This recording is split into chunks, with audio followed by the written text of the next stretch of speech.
Hey up, how you doing? Before we get into the video, I'd just like to say that if you are enjoying this series and you'd like me to carry on with more series like it and maybe do some other projects here on YouTube, yeah, leave us a like and subscribe if you haven't already. It really helps us out. Right, let's crack on with video.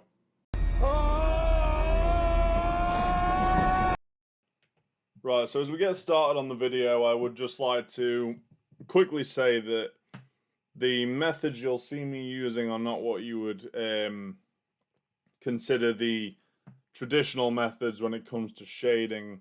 There is a certain way of doing this style of block shading that I'm using, this comic book style. I am not, however, using that because this isn't for this particular piece will not be for public consumption. As it stands, I will take it onto the laptop and do the quote-unquote inking, and that is the finished product that I will be showing to everyone else. This, however, is just for me. It's to help me know where the shading is going to be, but mainly it's so that I can keep it in my portfolio and know how I intended it to come out. It's just something that I like to do with each piece, is to try and get it looking somewhat finished before I put it away in a cupboard and forget about it, because I can't really forget about something that I feel is unfinished. Yeah, as you can see, what I'm doing now is I'm filling in this large area of black within the hood of Randall Flagg, the antagonist of the story. This area is obviously going to have no direct light source, so what I want is it for it to be as jet black as possible. And what I was saying earlier about not employing the standard techniques when it comes to shading is that when you're doing this kind of large fill shading, you know, with a pencil, you want to keep your direction going in the same way. But at the moment, I'm just in a hurry at the moment. I just want to get it finished so that I can move onto the laptop and actually start, you know, doing the proper ink work. So, like I said, this is just for me. I'm not feeling too proud. I'm just making sure I'm getting that black in as quickly as possible. So do forgive the sort of haphazard way that I'm doing it. There is a proper way to do it, and I'm not doing it, but I am at least aware. As we move on to Susanna here, I do move on to a more sort of traditional method of filling in large areas of black, which is especially when you're going for a heavier black, you want to do these small sort of circular motions with the pencil.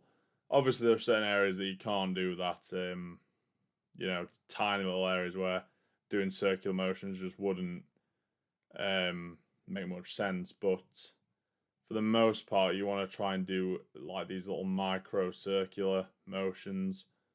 It just sort of packs in that black so that you know, you're not left with too many discrepancies throughout the image.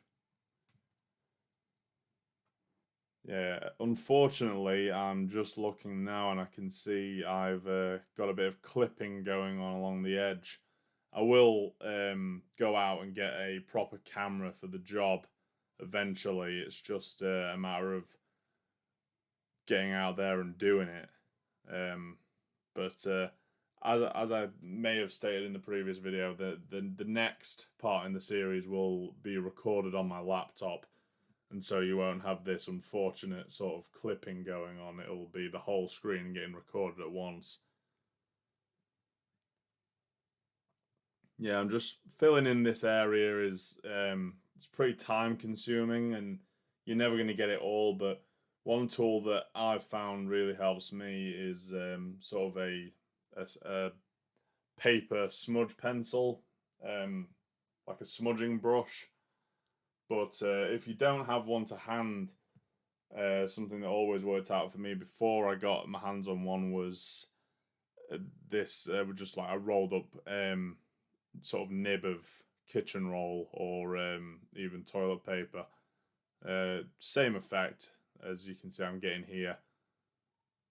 Now that we're moving on to Eddie Dean, I just wanted to say that, you know, when you are using this more comic book style of shading, this sort of block shading, not to say that all comic book styles are the same. There are, you know, a wide array of different shading techniques even within comics, but you know, this sort of graphic style at least. You've got to bear in mind that you know, each character has a different shape to their face. So you can't just stick with the there's a pattern to doing these things, and your instincts are just to stick with the pattern that you know. But you know, everyone's face shape is different, and you can alter the shape of someone's face if you just start employing the same patterns throughout. With Eddie, you can see I added a little bit more darkness under his cheekbone there, because I wanted to give him the sort of defined cheekbone look. When you're doing hair as well, it's always a good thing to note that when you're doing your hatching, you always want to, while maintaining a consistent direction sort of toward the light source, you always want to work thickest away from the light source, pulling the pencil towards the light source. But you also want to maintain the direction of hair flow.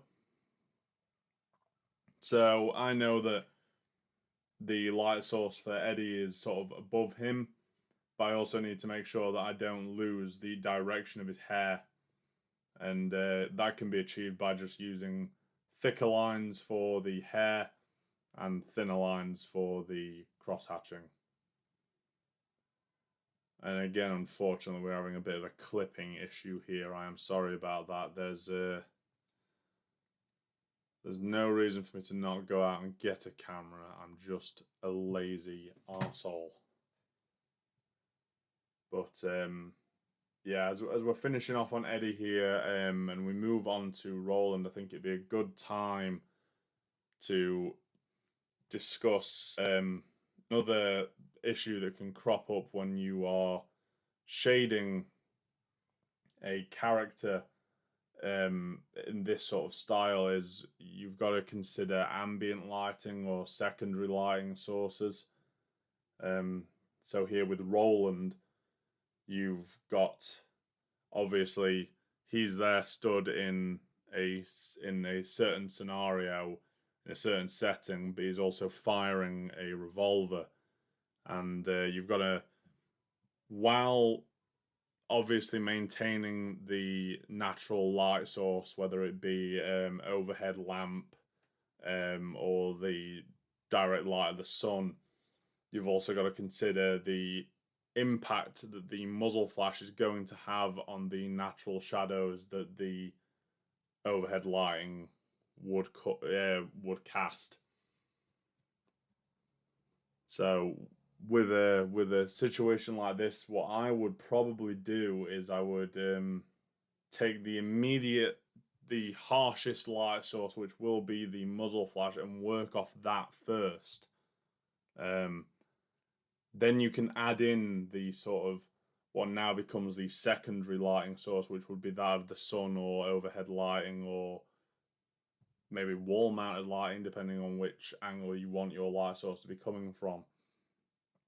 So I know that his gun is slightly up tilted. He's firing from the hip, so I'm always maintaining that sort of idea in my mind when I'm blacking out these areas. You know, these areas are going to be completely bathed in shadow.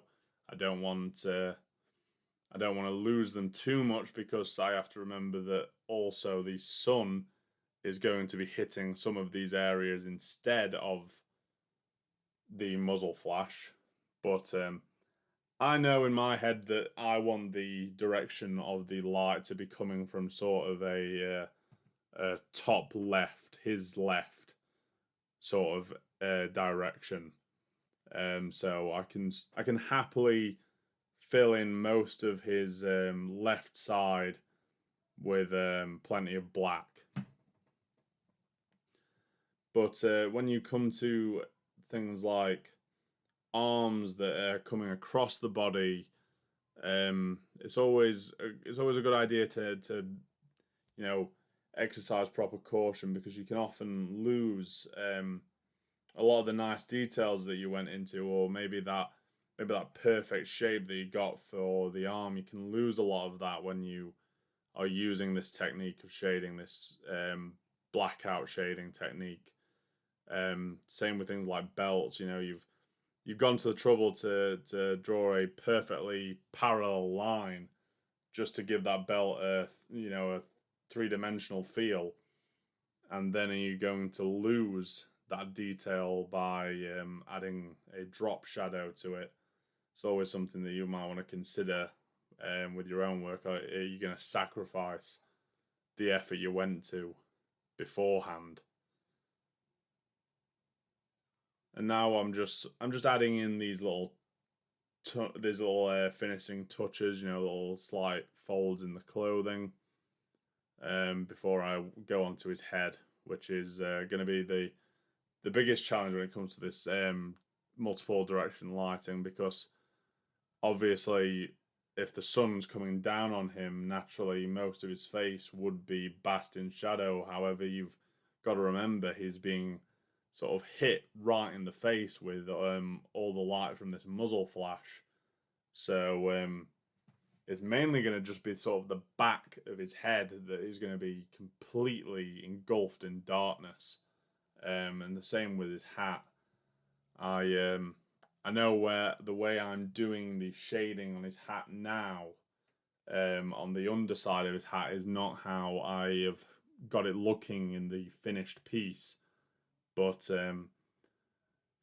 see, we've got these sort of twin arcs. I've gone back and changed that because it wasn't something that I was particularly happy with. I felt like it would just be, the more drop shadow from his head, and that be it. But yeah, that is pretty much it for me doing the shading on this. Like I said, this was mainly for my own benefit. In the next video that will come out next week, you'll see me doing the digital inking, which should be a lot of fun. Without rambling on too much, that's it from me. If you like the video, again, please like and subscribe. It helps us out, and I'll see you in a bit. Cheers.